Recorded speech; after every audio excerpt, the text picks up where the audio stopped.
పవన్ కళ్యాణ్ గారు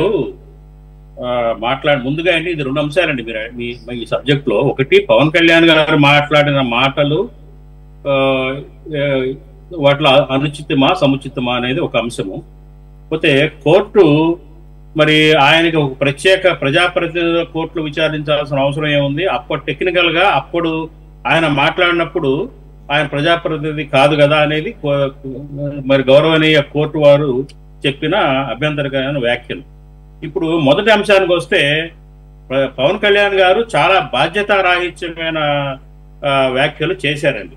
అది అందులో అనుమానమే లేదు. ఏలూరులో మరి 2023 జూలై 16న కరెక్ట్ జూలై 16 ఏలూరులో ఆయన ఒక సమావేశంలో ప్రసంగిస్తూ ఏమన్నారండి? ఆయన వాలంటీర్లు మరి వ్యక్తిగత ఒంటరిగా ఉన్న మహిళల యొక్క వ్యక్తిగతమైన డాటాని బయట వాళ్ళు అసాంఘిక శక్తులకు చేరవేస్తున్నారు. తద్వారా 18 లక్షల మంది మహిళలు గత కొన్ని సంవత్సరాలుగా ఆంధ్రప్రదేశ్ లో మిస్ అయ్యారు. దక్షిణాది రాష్ట్రాల్లో 30,000 మంది మహిళలు కిడ్నాప్ గురయ్యారు. కాబట్టి వాలంటీర్ల వ్యవస్థని పరిమితం చేయాలి, కంట్రోల్ చేయాల్సిన అవసరం ఉంది అని ఆయన వ్యాఖ్యలు. అవి సముచితమా? కరెక్టా? అదే నిజం. మళ్ళీ ఇంకొకటి చెప్పారు, కేంద్ర ప్రభుత్వ నిఘా వ్యవస్థ ద్వారా దీని మీద సమగ్ర దర్యాప్తు జరిపించాలనేది కూడా చెప్పారు. అట్లాగే కేంద్ర ప్రభుత్వ దర్యాప్తు నిఘా అధికారులు మరి ఆ అధికారులు కూడా మరి దీన్ని సమర్థించారు. అట్లాగే దీని మీద దర్యాప్తు జరపాలి, వాలంటీర్ల మీద ప్రోబ్ చేయాలి, నిఘా పెట్టాలి అని కూడా చెప్పినట్లు పవన్ కళ్యాణ్ గారు చెప్పారు. అదే నిజమైతే మరి 2023 ఇవాళ 25లో ఉన్నాం. ఇప్పటి వరకు నిఘా వ్యవస్థలు ఏం దర్యాప్తు చేసినాయి? వాలంటీర్ల ద్వారా నిజంగా మహిళలు కిడ్నాప్ గురయ్యారని తేల్చారా? ఎందుకు తేల్చలేదు? ఒకవేళ అదే నిజమైతే ఇంకోటి కూడా పవన్ కళ్యాణ్ గారి వ్యాఖ్యల్లో ఏంటంటే దీంట్లో వైసీపీ అగ్రనాయకుల హస్తం ఉంది. ఈ కిడ్నాపుల్లో ఈ మహిళల అదృశ్యం వెనక వైసీపీ నాయకుల హస్తం ఉంది అని కూడా మాట్లాడారు పవన్ కళ్యాణ్ గారు. ఇది చిన్న ఆరోపణ కాదండి, ఇది చాలా పెద్ద ఆరోపణ. మరి హ్యూమన్ కేర్ ట్రాన్స్పోర్టింగ్ అక్రమ రవాణా, మానవ అక్రమ రవాణా అనేది చాలా పెద్ద ఇష్యూ. అటువంటి పెద్ద ఇష్యూ మీద పెద్ద స్టేట్మెంట్ ఇచ్చారు పవన్ కళ్యాణ్ గారు. ఇవాళ అధికారంలోకి వచ్చారు. నేను అదే అడుగుతున్నా, ఏం చేశారు? ఆ దర్యాప్తు ఏమైనా చేశారా? నిజంగా కిడ్నాపింగ్ గురైనా అదృశ్యమైనా దాని మీద కేంద్ర నిఘా వ్యవస్థ ఏమన్నా రిపోర్ట్ ఇచ్చిందా? మీరు తర్వాత ఫాలోఅప్ చేశారా? బాధ్యుల మీద ఏదైనా చర్యలు తీసుకున్నారా? కేసులు పెట్టారా? ఇవన్నీ ఏం జరిగినాయమన్నా దీని మీద? నాకైతే మరి పబ్లిక్ డొమైన్ లో దీని మీద తర్వాత ఫాలోఅప్ యాక్షన్ ఉన్నట్టుగా నా పబ్లిక్ డొమైన్ నేను చూడలా. అంటే నిరాధారమైన వ్యాఖ్యలు చేసినట్లే అనుకోవాలి కదా పవన్ కళ్యాణ్ గారు.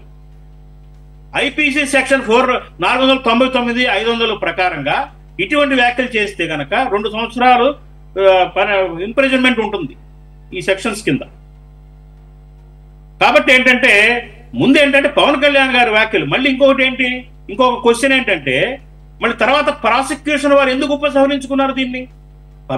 ఈయన గెలిచిన తర్వాత పార్టీ ఆయన ఉప ముఖ్యమంత్రి అయిన తర్వాత ఈ ప్రస్తుతం ఎందుకు దాన్ని విత్డ్రా అయ్యారు? పబ్లిక్ ప్రాసిక్యూషన్ ఎందుకు విత్డ్రా అయ్యారు ఆ కేసుల నుంచి? దీని వెనక ఏదన్నా ఒత్తిళ్లు ఉన్నాయా? గవర్నమెంట్ ఒత్తిడి ఉందా? మరి అంత పెద్ద ఆరోపణ చేసినప్పుడు దానికి ఆ సెక్షన్స్ కింద కేసులు అవుతున్నప్పుడు ఎందుకు విత్డ్రా రావాలి? మళ్ళీ రివిజన్ కేసు సరళ అని ఆవిడ, ఇంకొక 3 వాలంటీర్ స్వచ్ఛంద సేవకురాలు ఆవిడ, వీళ్ళు మళ్ళీ రివిజన్ వేశారు. కాబట్టి ఏంటంటే నేను అడిగేది ఏంటంటే, ఒకటి ఆ ఆరోపణలో నిజానిజాలు తేల్చాల్సిన అవసరం ఉంది. ఆ మహిళలు 18 లక్షల మహిళలు ఏమైపోయారు?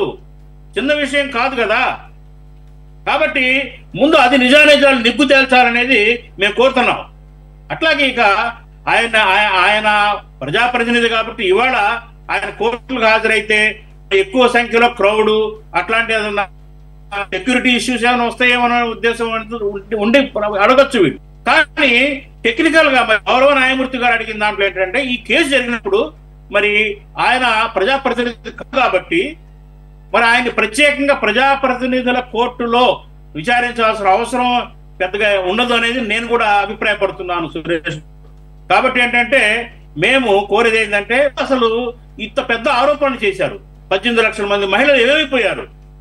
అది నిజమే పొలిటికల్ ఆరోపణ. మరి రాజకీయ రైవల్టీ కోసం వైసీపీ మీద అలాంటి అభాండాలు వేశారా, లేకపోతే నిజంగానే మహిళలు అదృశ్యమయ్యారా? వాలంటీర్ల పాత్ర ఉందా దాంట్లో?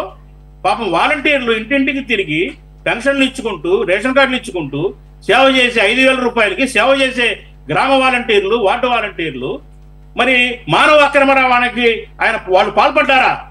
ఇది తేల్చాలి కదా, దీన్ని ఎలా వదిలేస్తారు?